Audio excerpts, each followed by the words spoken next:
A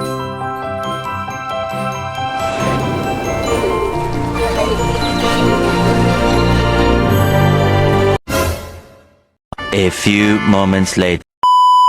Assalamualaikum warahmatullahi wabarakatuh. Perkenalkan, kami dari kelompok tenaga eksogen ingin menjelaskan tentang prosesnya. Sebelum kami mulai, kami ingin memperkenalkan diri terlebih dahulu. Saya Najwa. Saya Aura, saya Adel, saya Amanda, saya Deanda, saya Liani Desyapri, saya Nurayati, saya Laura, saya Zara Zalia. Selamat menonton. Bentar, ini mau lewat. Proses tenaga eksogen pertama terdiri dari pelapukan. Pelapukan adalah penghancuran batuan dari bentuk gumpalan menjadi butiran yang lebih kecil, bahkan menjadi hancur atau larut dalam air. Proses pelapukan dapat dikatakan sebagai proses penghancuran massa batuan melalui media penghancuran berupa sinar matahari, air, blaster, reaksi kimiawi, dan kegiatan makhluk hidup. Proses terjadinya pelapukan dapat digolongkan menjadi 3 jenis. Yang pertama, pelapukan fisik atau mekanik. Pelapukan mekanik atau fisik adalah proses pengikisan dan penghancuran bongkahan batu menjadi bongkahan yang lebih kecil, tetapi tidak mengubah unsur kimianya. Proses ini disebabkan oleh sinar matahari berupa suhu tiba-tiba dan tumbukan air pada celah batu. Penyebab terjadinya pelapukan mekanik antara lain sebagai berikut. Yang pertama, perbedaan temperatur yang tinggi. 2. Pembekuan air di dalam batuan. Ketiga, berubahnya air garam menjadi kristal. Yang kedua, ada pelapukan organik. Penyebabnya adalah proses organik, yaitu binatang, tumbuhan, dan manusia. Binatang yang dapat melakukan pelapukan antara lain cacing tanah dan serangga. Di batu-batu karang daerah pantai, sering terdapat lubang-lubang yang dibuat oleh binatang.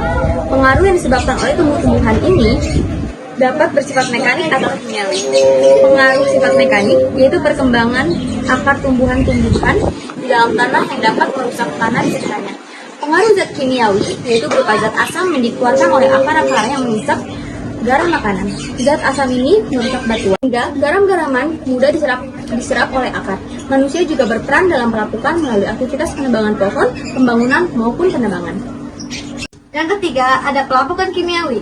Pada pelapukan ini, batu-batuan mengalami perubahan kimiawi yang umumnya berupa pengelupasan. Pelapukan ini berlangsung dengan bantuan air dan suhu yang tinggi. Peristiwa ini merupakan pelarutan dan dapat menimbulkan gejala kars. Air hujanlah yang menimbulkan terjadinya pelapukan kimiawi. Gejala atau bentuk-bentuk alam yang terjadi di daerah kars sebagai berikut. Yang pertama ada dolina. Dolina adalah lubang-lubang yang berbentuk corong. Dolina dapat terjadi karena adanya erosi atau pelarutan atau karena runtuhan. Dolina terdapat di Gunung Seribu. Yang kedua itu ada gua dan sungai di dalam tanah. Di dalam tanah, kapur mula-mula terdapat celah atau retakan. Retakan akan makin besar dan berbentuk gua-gua atau lubang-lubang karena pengaruh larutan. Jika lubang-lubang itu berhubungan, akan terbentuklah sungai-sungai di dalam tanah. Yang ketiga yaitu stalaktit dan stalagmit. Stalaktit adalah kerucut-kerucut kapur yang bergantungan pada atap gua, terbentuk dari kapur yang tebal akibat udara. Stalagmit adalah kerucut-kerucut kapur yang terdiri pada dasar gua. Contohnya stalaktit dan stalagmit gua Tabuhan dan gua Gong di Pacitan, Jawa Timur. Dalam proses eksogen, yang kedua ada erosi.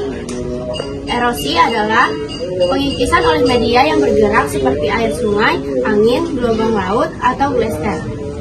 Erosi dibedakan oleh jenis tenaga perombakannya, yaitu erosi air, erosi gelombang laut, erosi angin, erosi glaster, dan erosi akibat gaya berat.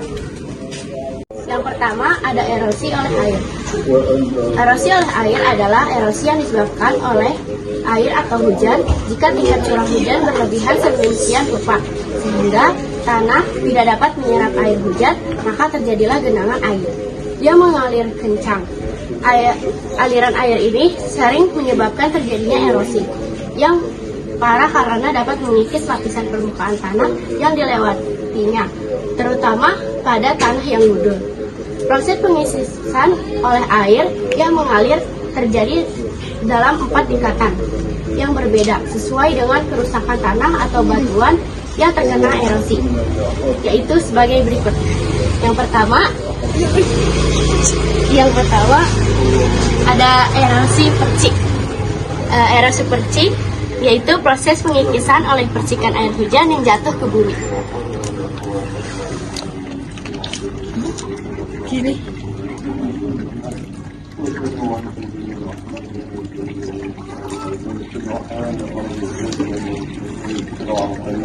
Yang kedua ada erosi lembar. Erosi lembar yaitu proses pengikisan lapisan tanah paling atas sehingga kesuburannya berkurang. Pengikisan lembar ditandai oleh warna air yang mengalir berwarna coklat. Air yang mengikis terjadi lebih pucat dan kesuburan tanah berkurang karena erosi laut. Karena erosi tanah berkurang.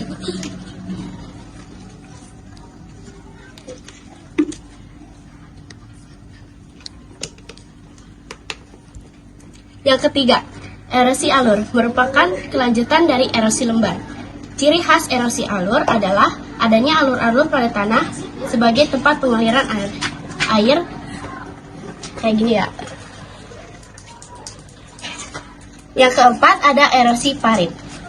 Erosi parit yaitu proses pembentukan parit-parit atau lembah akibat pengikisan aliran air.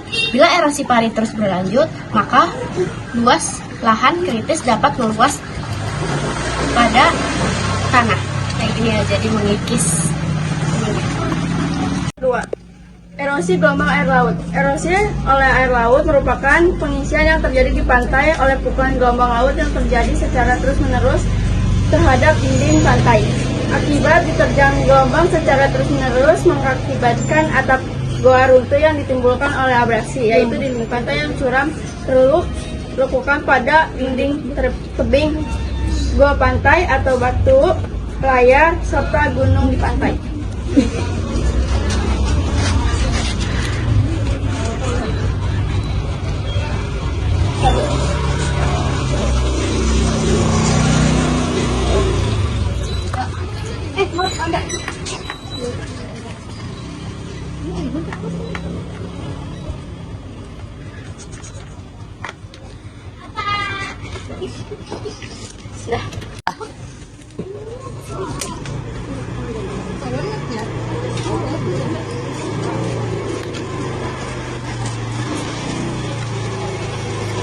Yang ketiga adalah erosi angin. Erosi angin adalah pengikisan yang disebabkan oleh angin.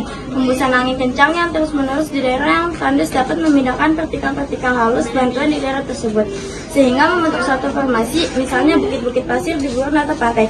Pengikisan angin dapat menyebabkan erosi sehingga permukaan terkikis. Yang C, erosi glaser. Erosi glaser merupakan pengikisan yang dilakukan oleh glaser atau lapisan es di daerah pegunungan. Pengikisan ini terjadi di daerah yang memiliki 4 musim. Pada saat musim semi, terjadi erosi oleh glaser yang meluncur menurun lembah. Akibatnya lereng menjadi lebih terjal. Contoh bentang alam yang terjadi akibat erosi glaser adalah pantai fjord, yaitu pantai dengan dinding yang berkelok-kelok. Yang E, erosi akibat daya berat. Bantuan atas sedimen yang bergerak terhadap kemiringannya merupakan proses erosi yang disebabkan oleh daya berat.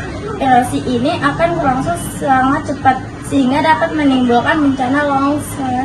Lalu ada proses sedimentasi. Sedimentasi adalah peristiwa pengendapan material batuan yang telah diangkut oleh tenaga air atau air.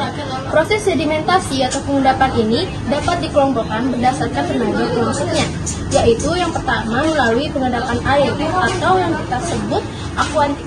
Proses pengendapan air ini dapat membentuk permukaan bumi yang disebut meander. Pertama ada meander.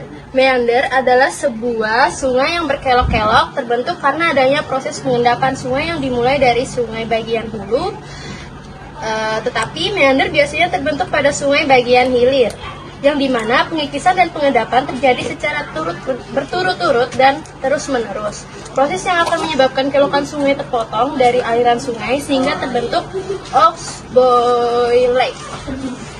Jadi yang kedua ada delta. Pada saat aliran air mendekati muara seperti danau atau laut, maka kecepatan air menjadi lambat. Akibatnya terjadi pengendapan sedimen oleh air sungai. Pasir akan diendapkan, sedangkan tanah liat dan lumpur akan tetap terangkut oleh aliran air. Setelah sekian lama, maka terbentuk lapisan-lapisan sedimen, dan pada akhirnya lapisan-lapisan sedimen tersebut membentuk dataran yang luas pada bagian sungai yang mendekati muara dan membentuk delta. Lalu, apabila terjadi hujan lebat yang dimana volume air meningkat secara cepat dan drastis, akibatnya terjadi banjir dan meluapnya air hingga ke tepi sungai pada saat air surut. Bahan-bahan yang terbawa oleh air sungai akan terendap di tepi sungai. Oleh karena itu, terbentuklah suatu dataran di tepi sungai.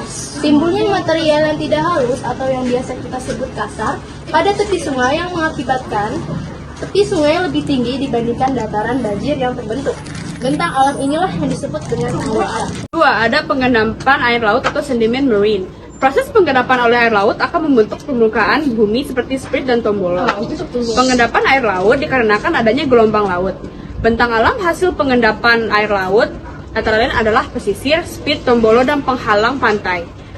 Pesisir merupakan wilayah pengendapan di sepanjang pantai. Biasanya terdiri dari material pasir, ukuran dan komposisi material di pantai sangat bervariasi, tergantung pada perubahan kondisi cuaca, arah angin, dan arus laut. C. Pengendapan angin. Sedimen hasil pengendapan oleh angin disebut sedimen aeolis. Bentang alam hasil pengendapan oleh angin dapat berupa gumuk pasir. Gumuk pasir dapat terbentuk di daerah pantai maupun gurun. Gumuk pasir dapat terbentuk apabila terjadi akumulasi pasir yang cukup banyak dan tiupan angin yang kuat. Angin mengangkut dan mengendapkan pasir di suatu tempat secara bertahap, sehingga terbentuk timbunan pasir yang disebut gumuk pasir. 4. Pengendapan oleh gletser. Sedimen hasil pengendapan oleh gletser disebut sedimen glasial. Pada saat musim semi tiba, terjadi pengikisan oleh gletser yang meluncur menuruni lembah. Batuan atau tanah hasil pengikisan juga menuruni lereng dan mengendap di lembah. Akibatnya, lembah yang semula berbentuk V menjadi bentuk U. Bentuk alam ini disebut kipas aluvial.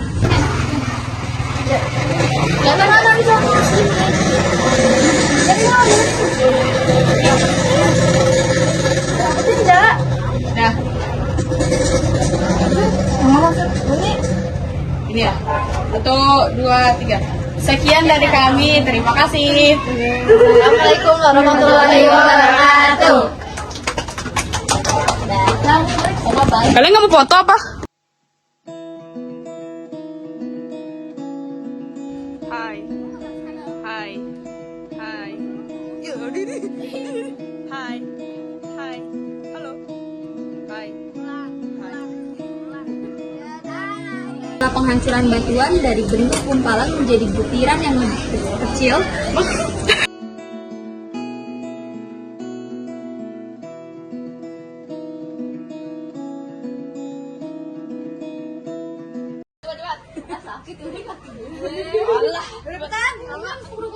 Allah.